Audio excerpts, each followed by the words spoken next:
ಇವರು ಬಚಾವ್ ಅನ್ನಕ್ಕದೇನು ಎಲ್ಲೇನು ಹೋಗಿಲ್ಲ ಸ್ಮಶಾನ. ಆ ಭಾಗದ ಜನರ ಬೇಡಿಕೆ ಏನಿತ್ತು ಆ ಬೇಡಿಕೆಗೆ ಅನುಗುಣವಾಗಿ ನಾವು ಅಲ್ಲಿ ಪ್ರಾರಂಭ ಮಾಡ್ಲಿಕ್ಕೆ ಕೇಳಿದ್ವಿ. ಬಹುಶಃ ಆ ಭಾಗದ ಜನರು ಬೇಡ ಅಂತಂದ್ರೆ ಖಂಡಿತವಾಗಿ ಕೈ ಬಿಡ್ತೀವಿ, ಪ್ರಶ್ನೆನೇ ಇಲ್ಲ. ಇವರೇನು ದೊಡ್ಡದಾಗಿ ಅದು ಬಿಂಬಿಸುವಂತ ಪ್ರಯತ್ನ ಏನು ಮಾಡುವಂತದ್ದು ಅವಶ್ಯ ಇಲ್ಲ. ಸವಾಲ್ ಹಾಕಿದೆ ಅಬ್ಬಯ್ಯವರು ನಮ್ಮ ತಾಕತ್ ಕೇಳ್ತಾರೆ, ಅಬ್ಬರು ತಾಕತ್ತಿದ್ರೆ ಅಂಜಲಿ ಕುಟುಂಬಕ್ಕೆ 25 ಲಕ್ಷ ಪರಿಹಾರ ಕೊಡಿಸ್ರಿ, ಆಮೇಲೆ ಮಾತಾಡ್ಲಿ ಅಂತ ಹೇಳ್ತಾರೆ. ಸರ್ಕಾರದಿಂದ ಏನೇನು ಮಾಡಬೇಕು ನಾವೆಲ್ಲ ಮಾಡಾಕತ್ತೀವಿ. ಇವ್ರದ್ದು ಮಾತು ಕೇಳ್ಕೊಂಡು ನಾನೇನು ಮಾಡಬೇಕಾಗಿಲ್ಲ. ಒಬ್ಬ ಶಾಸಕನಾಗಿ ಏನ್ ಕೆಲಸ ಮಾಡಬೇಕು, ಅವ್ರಿಗೆ ಮನೆ ಕೊಡಿಸ್ಬೇಕು, ಏನ್ ಮಾಡಬೇಕು ಅನ್ನುವಂಥದ್ದೆಲ್ಲ ಕೂಡ ನಾವು ಮಾಡಿದೀವಿ.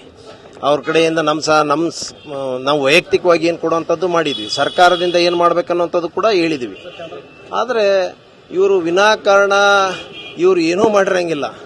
ಸುಳ್ಳು ಎಲ್ಲ ಬೋಗಸ್ ಜನರನ್ನ ದಾರಿ ತಪ್ಪಿಸುವಂತ ಕೆಲಸ ಮಾಡುವಂಥದ್ದು ಖಂಡಿತವಾಗಿ ಅವ್ರ ಮಾತಿಗೆ ನಾನು ಅಷ್ಟು ಬೆಲೆ ಕೊಡುವಂಥದ್ದು ಅವಶ್ಯ ಇಲ್ಲ.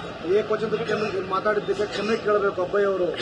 ನಾನು ಕೇಳೋದಕ್ಕಿಂತ ಮುಂಚೆ ನಮ್ಮ ಬಗ್ಗೆ ಏಕವಚನದಾಗ ಮಾತಾಡಿದ್ದು ಆ ಪ್ರಮೋದ್ ಮುತಾಲಿಕ್, ಅವನು ನಮಗೆ ಕ್ಷಮೆ ಯಾಚಿಸಬೇಕಂತ ಹೇಳಲಿಕ್ಕೆ ಬಯಸ್ತೀನಿ ಅವರಿಗೆ.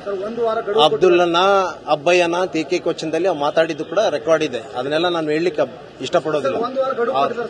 ಅದನ್ನ ಯಾವುದು ನಾನು ಲೆಕ್ಕಕ್ಕೆ ತೆಗೆದುಕೊಳ್ಳೋದಿಲ್ಲ. ನಾವು ತೆರವು ಮಾಡೋದಲ್ಲ, ಪ್ರಶ್ನೆನೇ ಇಲ್ಲ. ನೀವ್ ಯಾಕೆ ಡೈವರ್ಟ್ ಮಾಡ್ತೀರಿ? ನಾನು ಹೇಳ್ತಾ ಇರೋದು ಅವ್ರು ಏನ್ ಬೇಕಾದ ಹೇಳಿ, ಅವರು ಹೊರಗಿನ ಜನ ಹೇಳುವಂತದ್ದಲ್ಲ. ಅಲ್ಲಿ ಯಾರು ಜನ ಅದಾರ ಆ ಜನರ ಅಭಿಪ್ರಾಯ ಮೇಲೆ ನಾವು ನಿರ್ಣಯ ತಗೊಂಡ್ಬಿಡ್ತೇವೆ. ಹೇಳ್ತಾರ ಅಲ್ಲಿನ ವೋಟರ್ ಐಡಿ ತೋರಿಸೋರು ಬಹಳ ಜನ ಅದಾರ. ಯಾರು ಮೆಜಾರಿಟಿ ಆಫ್ ಅಲ್ಲಿ ಪಾಪ್ಯುಲೇಷನ್ ಏನ್ ಡಿಸೈಡ್ ಮಾಡ್ತದ ಅದ್ರ ಮೇಲೆ ಬದ್ಧ.